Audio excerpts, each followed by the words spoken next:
आदाब, मैं हूं अरीबा खान और आप देख रहे हैं मैं मीडिया। बिहार की शिक्षा व्यवस्था को सुधारने के लिए राज्यपाल द्वारा एक बड़ा फैसला लिया गया है। फैसले के मुताबिक पटना विश्वविद्यालय समेत राज्य के सभी विश्वविद्यालयों के कॉलेजों में सत्र 2023-27 से 4 वर्षीय CBCS आधारित पाठ्यक्रम लागू होगा। पहले यह पाठ्यक्रम 3 वर्षों पर आधारित था। इस सत्र से सेमेस्टर प्रणाली को भी लागू किया जा रहा है। इस संबंध में राजभवन ने सभी विश्वविद्यालयों को अधिसूचना भेज दी है। राजभवन ने जो एकेडमिक कैलेंडर जारी किया है उसके मुताबिक राज्य के सभी कॉलेजों में 20 मई से नामांकन की प्रक्रिया शुरू हो जाएगी और 4 जुलाई से नया सत्र प्रारंभ हो जाएगा। 11 से 16 सितंबर के बीच मिड सेमेस्टर परीक्षा होगी और नवंबर में पहले सेमेस्टर की परीक्षा संपन्न हो जाएगी। अगले साल के जनवरी तक पहले सेमेस्टर की परीक्षा का परिणाम जारी कर दिया जाएगा और 10 जनवरी से दूसरे सेमेस्टर की पढ़ाई शुरू होगी। इस सत्र से सभी विश्वविद्यालयों में इंटरमीडिएट के प्राप्तांक के आधार पर दाखिला मिलेगा। अगले सत्र यानी 2024-28 के लिए सभी विश्वविद्यालयों का कॉमन एडमिशन एंट्रेंस टेस्ट होगा।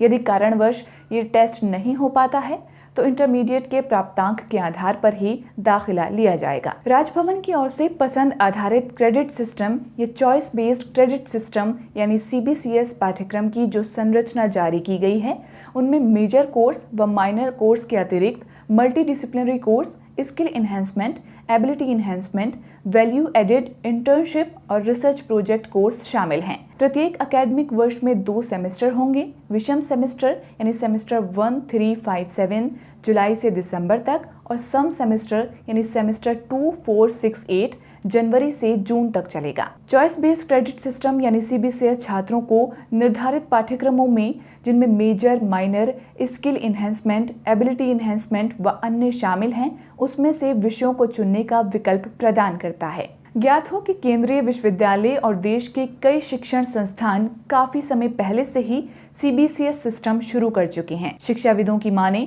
तो CBCS आधारित सेमेस्टर प्रणाली टीचिंग लर्निंग प्रक्रिया को तेज करती है। क्रेडिट आधारित सेमेस्टर प्रणाली कोर्स सामग्री और शिक्षण समय के आधार पर पाठ्यक्रम को डिजाइन करने और क्रेडिट प्रदान करने में लचीलापन प्रदान करता है। पसंद आधारित क्रेडिट प्रणाली एक कैफेटेरिया की तरह है जिसमें छात्र अपनी पसंद के पाठ्यक्रम ले सकते हैं और अपनी क्षमता अनुसार सीख सकते हैं। छात्र अपने संकाय के विषय के अतिरिक्त दूसरे पाठ्यक्रमों में भी अपनी दिलचस्पी के अनुसार विषयों का चयन कर सकते हैं। जो पाठ्यक्रम अभी लागू हो रहा है उसके अंतर्गत प्रत्येक सेमेस्टर में 20 क्रेडिट का प्रावधान है। चूंकि ये पाठ्यक्रम 4 वर्षीय है इसलिए कुल 8 सेमेस्टर से 160 क्रेडिट होंगे। क्रेडिट एक इकाई है जिसके द्वारा पाठ्यक्रम कार्य को मापा जाता है। ये प्रति सप्ताह पाठ्यक्रम कार्यों के घंटों की संख्या निर्धारित करता है। एक क्रेडिट प्रति सप्ताह 1 घंटे की पढ़ाई, लेक्चर अथवा ट्यूटोरियल या 2 घंटे के प्रैक्टिकल कार्य या फील्ड वर्क के बराबर है।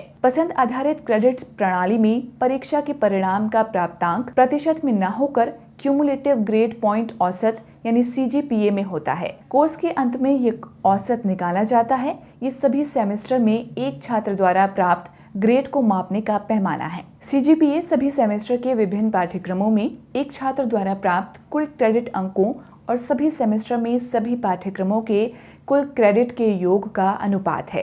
कोर्स के अंत में छात्रों को उत्तीर्ण होने के लिए कम से कम 4.5 CGPA लाना होगा। CGPA को प्रतिशत में बदलने के लिए छात्रों द्वारा प्राप्त ग्रेड पॉइंट को 10 से गुणा करना होता है। प्रत्येक सेमेस्टर की परीक्षा का परिणाम सेमेस्टर ग्रेड पॉइंट औसत यानी SGPA में निकाला जाता है। यह एक सेमेस्टर में छात्र द्वारा किए गए परफॉर्मेंस का एक पैमाना है। SGPA एक सेमेस्टर में पंजीकृत विभिन्न पाठ्यक्रमों में एक छात्र द्वारा प्राप्त कुल क्रेडिट अंकों और उस सेमेस्टर के दौरान लिए गए कुल पाठ्यक्रम क्रेडिट का अनुपात है। CBCS आधारित इस 4 वर्षीय पाठ्यक्रम में एंट्री व एग्जिट का प्रावधान है। प्रत्येक 2 सेमेस्टर पूरा करने के बाद छात्रों को कोर्स छोड़ने की अनुमति होगी और छात्रों को वहीं से दोबारा कोर्स शुरू करने की इजाज़त भी दी जाएगी। प्रत्येक पेपर की परीक्षा 100 अंकों की होगी और इसमें 30 अंक इंटरनल परीक्षा के लिए हैं। मिड टर्म परीक्षा 30 अंकों की होगी जिसमें लिखित परीक्षा के लिए 15 अंक और सेमिनार क्विज तथा असाइनमेंट के लिए 10 अंक व 5 अंक उपस्थिति के लिए दिए जाएंगे। नई प्रणाली के अंदर 2 सेमेस्टर पूरा करने पर छात्रों को अंडर ग्रेजुएट प्रमाण पत्र और 4 सेमेस्टर पूरा करने वाले छात्रों को अंडर ग्रेजुएट डिप्लोमा प्रमाण पत्र दिया जाएगा। 6 सेमेस्टर पूरा करने वाले छात्र को बैचलर्स ऑनर्स की डिग्री और 8 सेमेस्टर पूरा करने वाले ऑनर्स के साथ साथ रिसर्च की डिग्री भी प्राप्त करेंगे। अब राज्य के सभी कॉलेजों में एक समान फीस ली जाएगी। पहले सेमेस्टर में फीस के तौर पर 2,255 रुपये और इसके बाद प्रति सेमेस्टर 2,005 रुपये शुल्क रखा गया है। इसके अतिरिक्त वैसे विषय जिनमें प्रैक्टिकल होता है उसके लिए प्रत्येक सेमेस्टर 600 रुपये, रजिस्ट्रेशन शुल्क 600 रुपये जो कि एक बार लिया जाएगा और परीक्षा शुल्क 600 रुपये प्रति सेमेस्टर रखा गया है। आज के लिए इतना ही। देखते रहिए मैं मीडिया। मैं मीडिया की पत्रकारिता को और मजबूत बनाने के लिए आप मैमीडिया.in पर जाकर सपोर्ट का बटन दबाकर अलग अलग प्लान के तहत मैं मीडिया की आर्थिक रूप से सहायता कर सकते हैं।